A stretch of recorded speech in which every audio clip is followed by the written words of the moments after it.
রাধে রাধে। সকল ভক্তদের চরণে প্রণাম জানালাম। কিছু মনের কথা বলি। 108 গিরিধারী ও শ্যামসুন্দরকে তোমরা সকলেই দর্শন করো। বহু দূর দূর থেকে অনেক ভক্তরা আসেন। শ্যামসুন্দর গিরিধারী ও 108 গোপাল সকলের মনের আশা পূরণ করেন। এক ভক্ত কৃষ্ণনগর থেকে এসেছিলেন, ওনার সন্তানের জন্যে শ্যামসুন্দরের কাছে মানত করেছিলেন, তিনি পূরণ করেছেন। তাই ওনারা এসে 108 গোপালকে মালা পরিয়ে দিয়ে গেছেন আর শ্যামকে সেবা দিয়ে গেছেন। সকলে এসে আনন্দ করেছেন, আমরাও খুব আনন্দ পেয়েছি, খুব ভালো লেগেছে। বড় বাসে করে তারা সবাই এসেছিল কৃষ্ণনগর থেকে। সকল ভক্তরা এইভাবে দূর দূর থেকে আসে, শ্যামসুন্দর গিরিধারী সকলের মনের আশা পূরণ করে।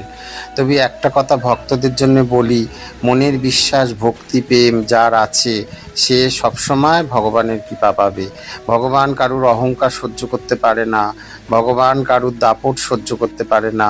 ভগবানকে নিয়ে কোনো ভক্ত যদি ছলনা করে, কোনো ভক্ত যদি ভগবানকে ভাঙিয়ে তার সেবা দেয় চলে, তাহলে ভগবান নিজ গুণে তাকেও শাস্তি দিতে দ্বিধা করে না।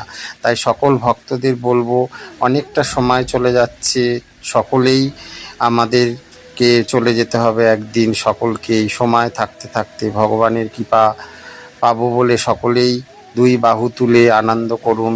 সকল ভক্তদের চরণে আমার প্রণাম। সকলেই ভালো থাকুন আর এইভাবে 108 গোপাল গিরিধারী শ্যামসুন্দরের পাশে সকলে থাকুন।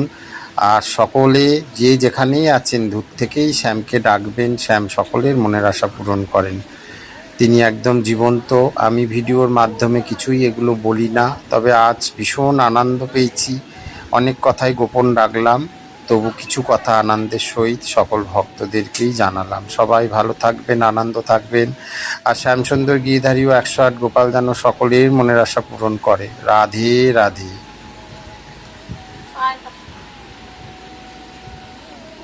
রাধে রাধে। সবার শ্যামসুন্দর গিরিধারী 108 গোপালের কাছে প্রার্থনা করি সবাই ভালো থাকো, সবার মনস্কামনা পূর্ণ হোক। আর এইভাবেই তোমরা সবাই পাশে থাকো। রাধে রাধে। নমো অপবিত্র পবিত্রবা সর্বাবস্থান গতো বিবা যশ্বরে পুণ্ডরীকাক্ষাং সবাচ্য অভ্যন্তর শুচি। নমো বিষ্ণু নমো বিষ্ণু নমো বিষ্ণু। নমো আয়ুর্দেহি যশো দেহি ভাগ্যং ভগবতী দেহি মে পুত্রাং দেহি ধনং দেহি সর্বকামাশ্চ দেহি মে। এষৎ সচন্দন গন্ধ পুষ্প সহিত তুলসী পত্রাঞ্জলি। শ্রীকৃষ্ণায় নমো, রাধা বল্লভায় নমো, 108 গোপালের চরণায় নমো। আবার এবার হাত জোর করে বলো, থালাটা তুলে দাও সবাই। না, হাত জোর করে বলো, সবাইকে ফুলেতে দিয়ে দাও, সবাইকে পরায়ণে সর্বশাস্ত্রে হরে দেবী নারায়ণী নমস্তুতে। সর্বমঙ্গলা মঙ্গলে শিবে সর্বাত্ম সাদিকে হরনিত্যাম বাপে গৌরী নারায়ণী নমস্তুতে। বলো, হে প্রভু, তুমি আমাদের কোনো ভুল ত্রুটি থাকলে ক্ষমা করে দিও, আমাদের সেবা গ্রহণ করো। হরে কৃষ্ণ কৃষ্ণ কৃষ্ণ হরে হরে, হরে রাম রাম রাম হরে হরে, হরে কৃষ্ণ কৃষ্ণ কৃষ্ণ হরে হরে, হরে রাম রাম রাম হরে হরে। সবার নাম নিজে নিজে নিজেরা মুখে বলে সপরিবার সহিত শ্রীকৃষ্ণায় নমো, রাধা বল্লভায় নমো বলে না, তাহলে সংকল্প।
চাইতে আমি মনে মনে কামনা করেছি যে আমার যদি নাতি ছেলে বৌমা সুস্থ থাকে তাহলে আমি 108টা গোপাল বাড়ি যাবো। তারপরে যে আমি টিপ দেবো, তা আমি তো জানি না আমার ছেলে মানুষের কাছে এই যে গোপাল দেবে, সেটা আমি জানি না, সেটা এখন দিল। তারপরে আমার খুব আশা ছিল আমার ছেলে বৌমা সুস্থ হলো আমি যাব গোপাল বাড়ি, যে ঠাকুরের কাছে মালা পরাবো, তারপরে তিলের নাড়ু খাওয়াবো, তারপরে সন্দেশ নারকেল, তারপরে জবার মালা পদ্মর মালা দেবো। সেখানে সবাই মিলে এসেছি, আমার নাতি ছেলের প্রসাদ খাওয়াতে এসেছি। তার জন্য আমি খুব শ্যামের কাছে আনন্দ পেয়েছি, আমার নাতি ছেলে সুস্থ হয়েছে, খুব আমি আনন্দ পেয়েছি। এর মতো আনন্দ আর কোথায়ও পাবো না। রাধে রাধে। রাধে রাধে।